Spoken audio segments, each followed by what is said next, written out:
Hey guys, ఎలా ఉన్నారు అందరూ? ఈరోజు మన వ్లాగ్ వచ్చేసి ఏకాదశి ఎందుకు జరుపుకుంటాం, దాని యొక్క విశిష్టత ఏమిటో తెలుసుకుందాం. ఇంకా లేట్ చేయకుండా వీడియోలోకి వెళ్ళిపోతాం.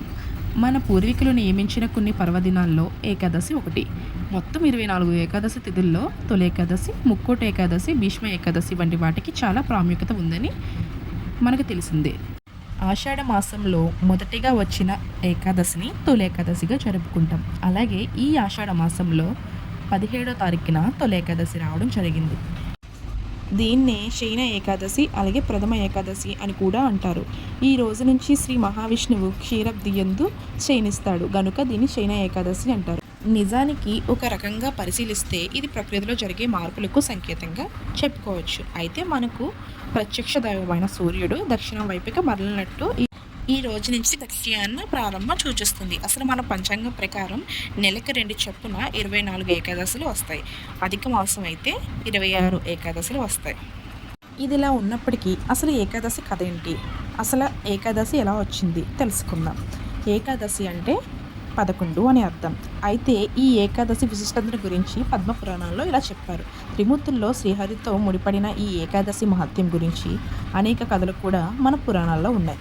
అష్ట కష్టాలతో బాధలు పడుతున్న మానవ జాతిని ఉద్ధరించడానికి శ్రీహరే ఈ ఏకాదశి ఏర్పాటు చేశాడని చెప్తూ ఉంటారు.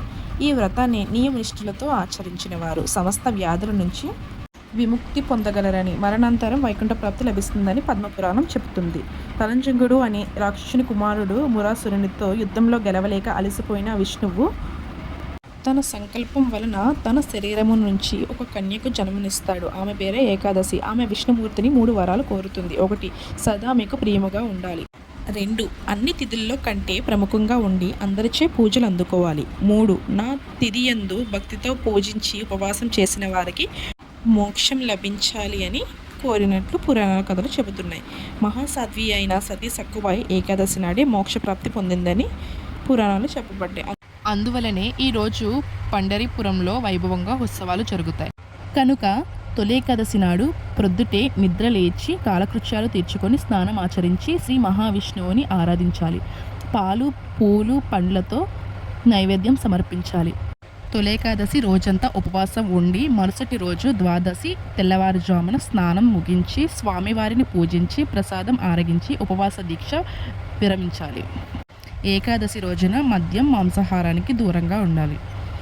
అండ్ అర్థమైంది కదండి తొలేకాదశి రోజున ఏం చేయాలో. అండ్ ఈ వీడియో మీకు నచ్చిందని అనుకుంటున్నాను.